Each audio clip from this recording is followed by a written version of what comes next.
هر چقدر بادخور تنظیم کردی تو تمام مسیر همونه، فقط بعضی جا خود بوتی تاب برداشته یا خم شده. مثلا ببین الان اینجا پله‌ای شده، ببین وای که داری لولو رو میزنی یا خال میزنی، اینو باید بیاری بالاتر خال بزنی.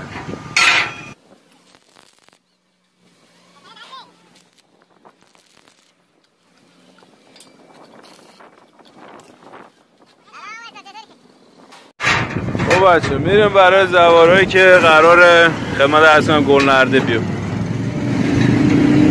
اینجا بیرونه داره.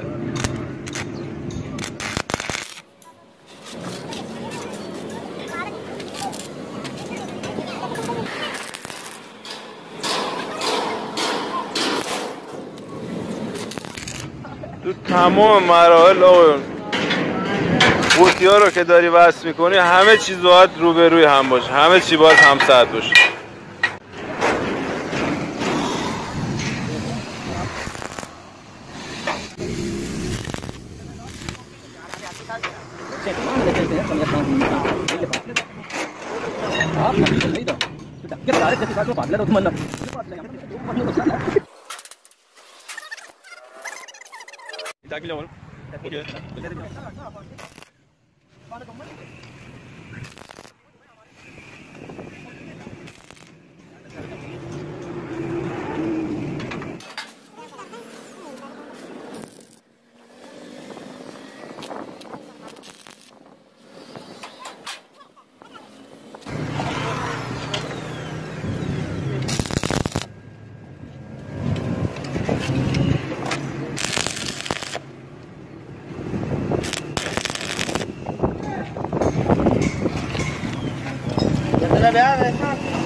این قسمت پایینه داره عزیزم، اونجا بالاه.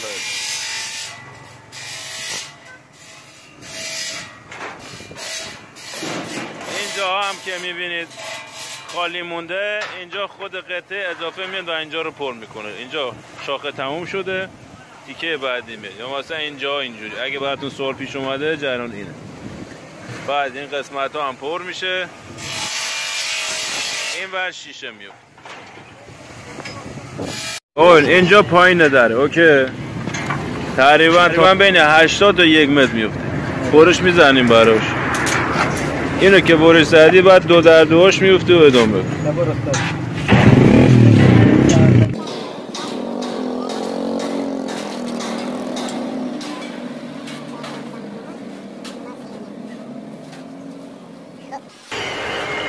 خب جریان این متری که الان گرفتیم چی بود؟ این قراره که دور قفل و قوطی 4x4 میفته، بعد دور 4x4 هم 2x2 میفته. حالا اندازه این هر چی بود 8 سانت کم میکنه. چرا؟ چون 2 تا 4x4 اینجا میفته، بعد میاد بالا، اینجا به هم وصل. یعنی چیزی که اینجا داری میگیری در از قوطیه که اینجا وصل میشه. این قسمت قفل هم اینجا قرار میگیره و ادامه میکنه. خب ببین عزیزم، الان ما یه قوطی 4x4 به اینجا اضافه میکنیم. برای چی؟ برای اینکه اون مغزی که داریم میندازیم نمره 6.5، عرض این کار هم 4 سانته. خب 2 سانت میمونه بیرون، 2 سانت و نیم. اون که نمیشه بلا تکلیف باشه، براش یه دونه قوطی اضافه میکنیم که دور همین بیافته. خب بگی چرا آقا اینو ببریم مثلا قوطی 8 بندازیم، نه اون زیبایی کار رو به هم میزنه، نظم کار رو به هم میزنه. ببین نظم کار رو به هم میزنه. پس از یه قوطی 4x4 دیگه استفاده میکنیم، میاری بالا، اون مغزی قفل رو همین میذاری، براش خط میکشی. اوکی، شروع میکنی با سنگ فرز اینو جدا میکنی. اینو که جدا کردی وصل میشه اینجا. اوکی، اینجا هم زبونه رو وا میکنی از دو قسمت، اینجا دیگه کلا باز میشه. باز که شد به هم وصل میشن، مغزی میاد داخل. اوکی، بعد دور همینم 2x2 میفته، از این هم 2x2 میفته، چون که زبونه خدمت عرض کنم گلنرده رو تشکیل میده. ببینید زبونه گلنرده رو تشکیل میده.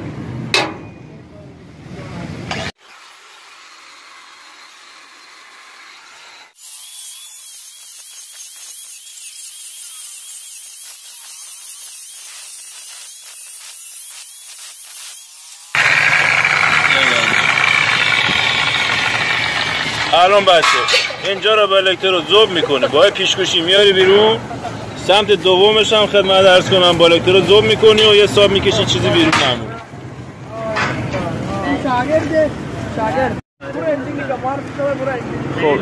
خب قفل سویچی 6.5 سانتی. ببین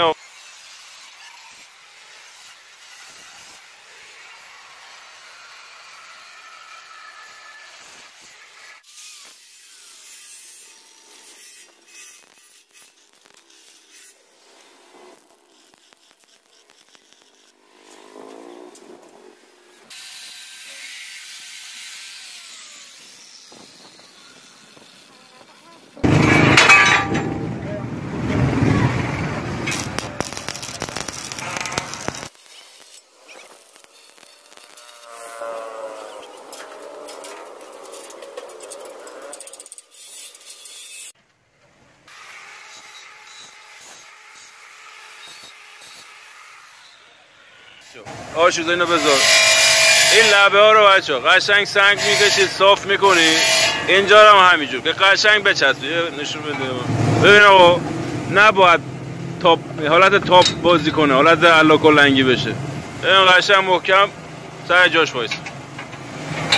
خب ادامه قطعات هم وصل کنیم اینا رو. خیلی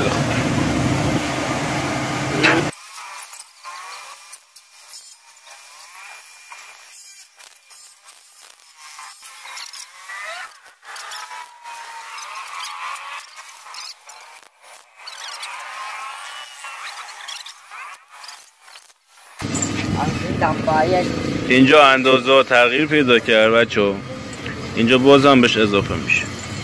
این شکل کلی.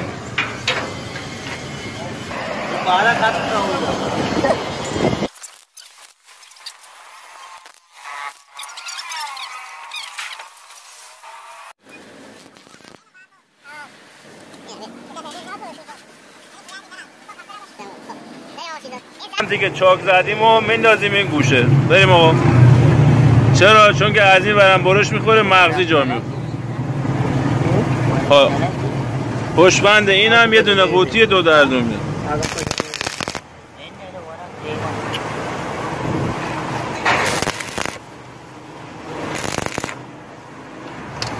اینجا زدید خالو، سعی کنی سمت مخالفش هم بزنی برای اینکه اون پیش نخوره، تاب نخوره.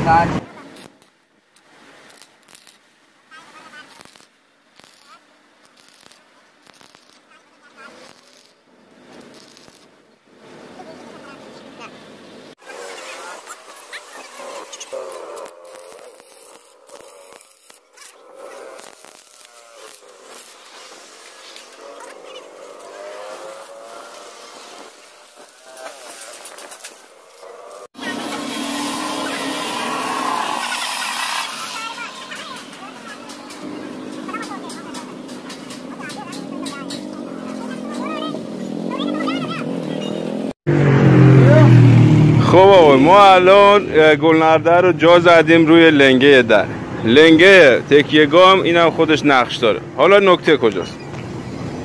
نکته اینجاست که خود در رو وقتی میندازی، ببین این الان اینجاست. اوکی، این الان اینجا بوده، میفته بالا و هم نظم نقش رو به هم میزنه، هم جای دستگیره رو میگیره. درسته؟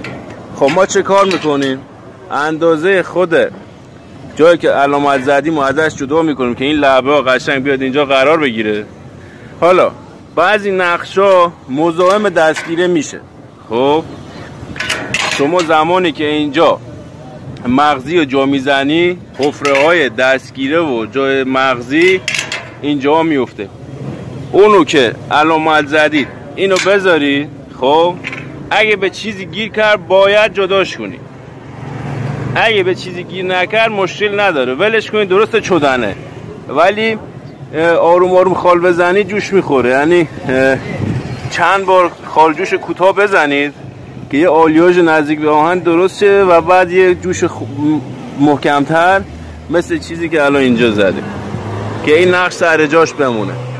خب حالا ما اینو جدا کردیم، نقش رو گذاشتیم و یه چهارخال میکنیم. ببین یه چهارخال میکنی، نقش رو دوباره بالا پایین. مثلا ببین بعضی موقع اینا بالا میفته یا پایین میفته، باید با آچر اینو بالا بیارید.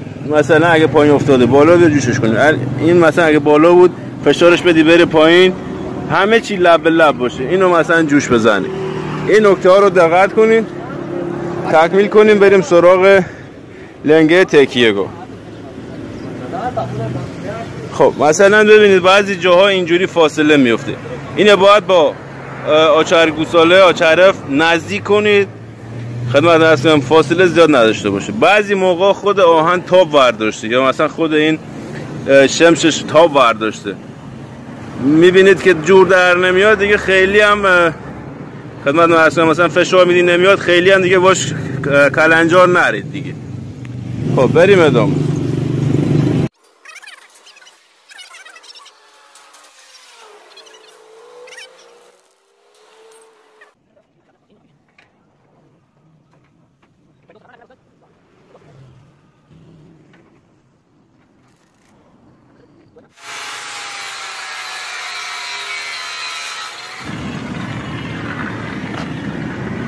خب ببین بچه بعضی موقع پیش میاد که خود چارچوب گلنرده گونیا نیست، از گونیا خارجه. چه کار میکنی؟ میای این لبه ها رو یه قسمت های ازش ساب میکشی که تو قالب جا بگیری. متوجه هستی؟ یا از چارچوب یا از خدمت هستن گلنرده، ولی از گلنرده بگیرید باز بهتره. اینجور مشکلاتی هم پیش میاد دیگه. با اون چیز خودتون ابزارهایی که دارید اینا رو باید بالاخره جا بدید.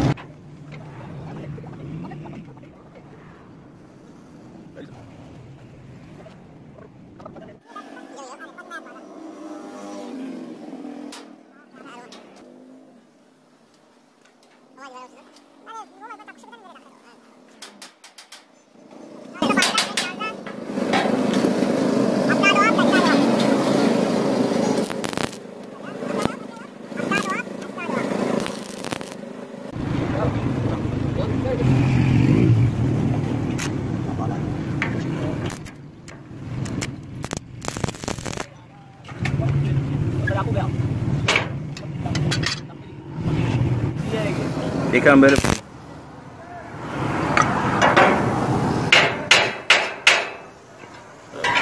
نه خوبه.